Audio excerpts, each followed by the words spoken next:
अन्दागाफोर दिनै आंनि साखाथियाव आंनि सारिया गसंनाया सोर बिनि सोमोन्दै आं एसे नोंथांमोननि सिगाङाव सिनायथि होग्रोनो लुबैदों बिथाङा जादों बिजित ब्रह्म आरो बियो रुनिकाटा कलेजनि मानगोनां बे प्रिन्सिपाल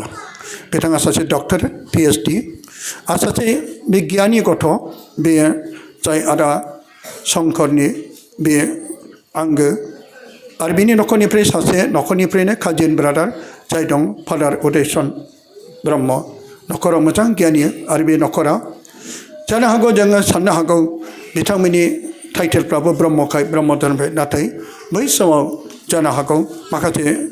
जोंनि फादारफोरनि गेजेरावबो ब्रह्म दं बेनिखायनो बे ब्रह्म टाइटेलफोरखौबो नोंथांमोना गोरोन्थि साननो नाङा बै समनि आगोलनि फरायनायफोरनि आरो बिमा बिफानिफ्राय बे लाबोनाय दा अन्दागाफोर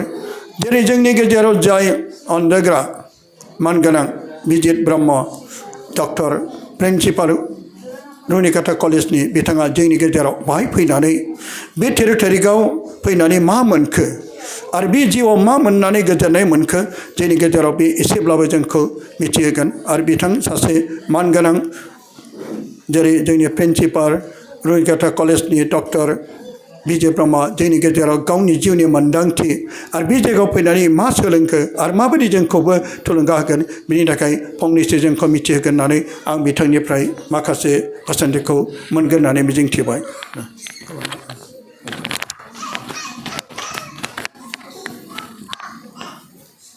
आं गिबियावनो बयनिसिमबो आंनि खुलुमनायखौ नोंथांमोना जासिहरग्रो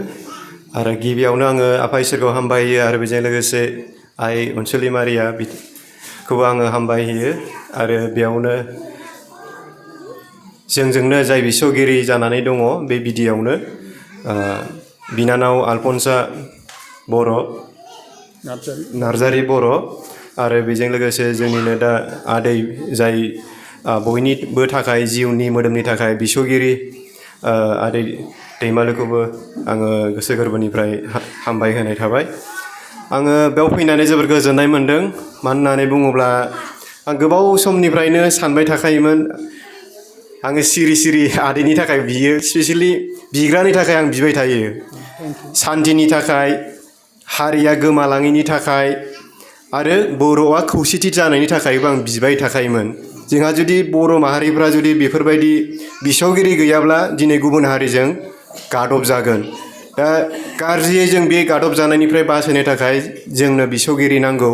बे बिसगिरिया इसोरनि बोरजों बिथांमोना हारिखौबो रैखाथियाव लाबोगोन आरो बर'खौ खौसेथियाव लाबोगोन दिनै बर'आ गादब जानाय हारि आरो बे गादब जानो थाखाय गुबुन हारिया जेब्लायबो हास्थायबाय थायो दा बेफोरबायदिखौ बासायनायनि मोनसे लामायानो जोंनि बिसगिरि दा आङो आंनि फोथायनायजों आं मोनदांदों आङो बेयाव मेन फैनायनि खारना जाहैबाय आं आदै दैमालुखौ गिबियावनो साबायखरसो होनो लुबैयो मानो होनबा जोंहानि फेमिलिया बुंनो थाङोब्ला आं दिनै डक्टर जानायनि मेन खारनानो जाहैबाय बिनि फाउन्डारखौ बुङोब्ला आं आदैखौनो बुंनांगोन जोंहानि फेमिलिया जोंनि बिफाया मदारुसोमोन लेखाबो फरायखायामोन बे लोंनानै फैयोबा न'आव दावराव दावसि जायो बिमाखौ दानस'नो नागिरो लेखा फरायदोंबा लेखाखौ गारहरो खिन्थु बिखौ सोदांनायानो जोंनि आदै दैमालुआनो प्रेयारनि गेजेरजोंसो बिनि जौ लोंनाया गारहोदों आरो बे जौ लोंनायनि गारहोनायनिफ्रायसो आङो फरायनायनि सुबिदाखौ मोन्दों आरो बेबायदिनो जोंहा जुदि बेफोरबायदि सुबिदाखौ मोनामोनब्ला दिनै आङो सासे प्रिन्सिपाल एबा डक्टरेट डिग्री लानोबो हानाय नङामोन आरो नैबे सुबिदायाव नोंथांमोननि गेजेराव गसंनानै बे सुबिदाखौबो मोना जानो हागौमोन आरो जोंनि फेमिलियाव बे जौ नागारनायनिफ्रायनो गोजोननाय फैदों आरो आंबो बिनोबो रोङामोन जे आदै दैमालुनि प्रेयारा बे समाव जोंहा स्पेसियेल प्रेयार जायोमोन आराधना आरो रिट्रिट स्पेसियेलि रिट्रिट जायोमोन बे रिट्रिटआव बाहागो लादों आरो बेखौ आङो आदै दैमालुखौल' मिथियोमोन बै समाव जोंनि बर'नि गेजेराव रिट्रिट खुंजेनगिरि होननानै बुङोब्ला दा बेफोरबायदिनो बिनायनि गेजेरजोंसो आं गोजोननाय मोनो आं जिउआव बेखौल' हास्थायो जाहाथे दिनै आदै दैमालुआ फैयै फैयै बैसो जाबाय दा नेक्स्टआव सोर जोंनि गेजेराव बिदि बिसगिरि ओंखारगोन दा गोदान गोदान बिदिनो बिसगिरि ओंखारोब्ला गोसोआव गोजोननाय मोनो दा दिनै बैसो जानाय सुबुङा जुदि बिस'गिरि जानानै जुदि रुंसारि जालाङोब्ला इयुनाव जोंनि गोदान जेनेरेसनफोरखौ सोर दैदेनलांगोन सोर हारिनि थाखाय जोंनि थाखाय बिस'गोन बे मोनसे साननाय दङ दा बिनि थाखायनो आं गोदान बिस'गिरि फैयोब्ला आं गोजोननाय मोनो बिसोरो धोरोमनि थाखायल' बिस'आ बिसोरो हारिनि थाखाय खौसेथिनि गोजोननाय जेराव गोजोननाय दं जेराव अनलायनाय दं बेयाव इसोर दङ दिनै जुदि बर'आ जुदि खौसेथि गैयाब्ला सानना लादो इसोरा गैया दिनै बर' माहारिखौ इसोरा अननायखायसो जोंनो बेफोरबायदि बिस'गिरिबो जोंनो मोनदों दा जुदि जोंनि गेजेराव जुदि बिदि बिस'गिरि मोनामोनब्ला जों आलाय सिलाय जागौमोन आरो आङो बिनानाव आलफनसानि सोमोन्दैबो आङो एसे बुंनो सानदों आं बांद्राय डिटेल्सबो मिथिया दिनैसो बांसिन बुजिनो मोनदों आं इउटुबाव एसे एनै नुयोमोन फेसबुकफ्राव खिन्थु आं बांद्राय थाल लास्लाबा दा आङो मोनब्रै मोनबासोल' माने बे सेसनखौ नायदों माब्रै हिलिं मोनदों ओमफ्राय आइया आंनो फोरमायबाय थायो जे खनसे जों बिजाहैनि आंहाबो नायनायावसो मोजां खिन्थु देहायाव नोरजियासो दा दहाय आदै दिमला जेखौ बुंदों जाय देहायाव नोरजिया माने इसोरासो बिसोरखौ लेंहरो होननाया आंबो माने बिदिल' सानदों आंनाव देहायाव नोरजियाबाबो दाख्लैसो आङो जेब्ला भियेटनाम ओमफ्राय लावस हादोराव थांदोंमोन आङो आदैखौनो बिहोगोरदों आं गुबुन हादोराव थाङोब्ला आं 12 दिन थाहैदों बेयाव दा आङो बे नोरजिया देहाखौ लानानै आं मा जागोन दा आदैनि बिस'नायजों आं मोजाङै मोजां थांनानै फैफिननो हाबाय फैफिननायाव एसे लोमजादोंमोन अब्लाबो आं गोख्रों जाफिननो हाबाय आरो आंनि डिउटिखौ आं मावनो हाबाय आङो बेखौल' बुंनो सानो आं फोथायनायजों फैदों बेयाव आरो बिनानाव आलफनसानि बिस'नायखौ आङो हास्थायदों जाहाथे आंबो बांसिन खामानि मावलांनो हायो आरो आंनि देहायाबो गोख्रों जायो मानो होनबा खामानि मावनो थाखाय जोंना देहाया गोख्रों जानांगौ फैसा थाखाया दिनै गैया गाबोन फैगोन खिन्थु देहाया नोरजिया जायोबा फैसा थाखा धोन सम्पति थाब्लाबो जों जेबो खामानि मावनो हाया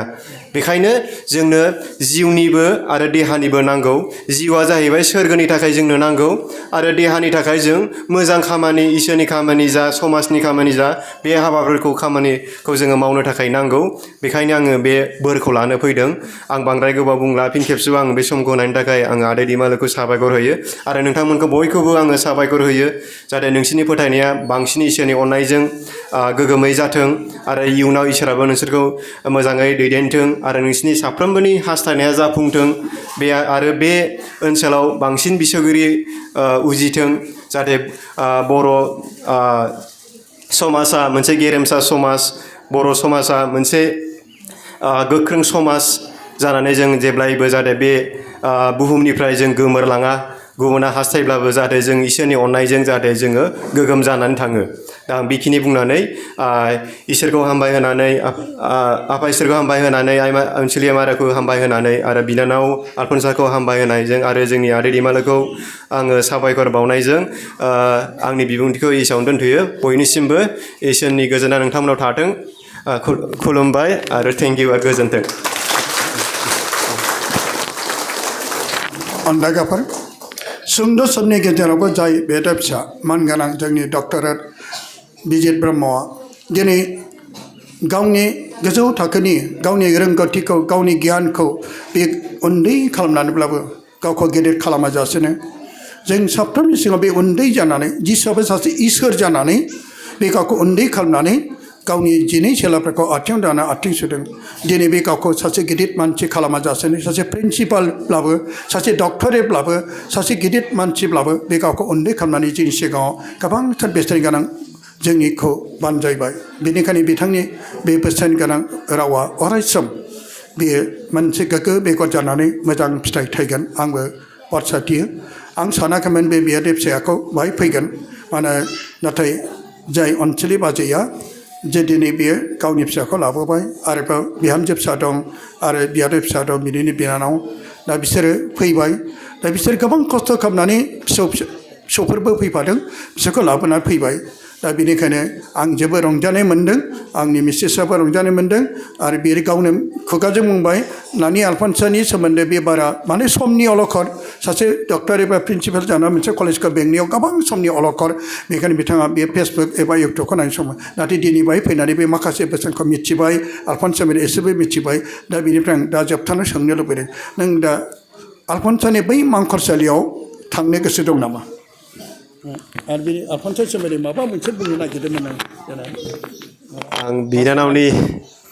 आलफनसानि जेराव बिथांखौ फबदोंमोन आं बे जायगायाव थांनानै माने खोनानायाव आं फोथायनायजों आं फैदों आरो आङो बिबारबो बावहैनो सानदों माने आङो केन्डेलबो सावहैगोन जाहाथे बिनानावा जाहाथे बिस'नानै होयो आंनि जे देहानि नोरजिया आरो जे जिउआव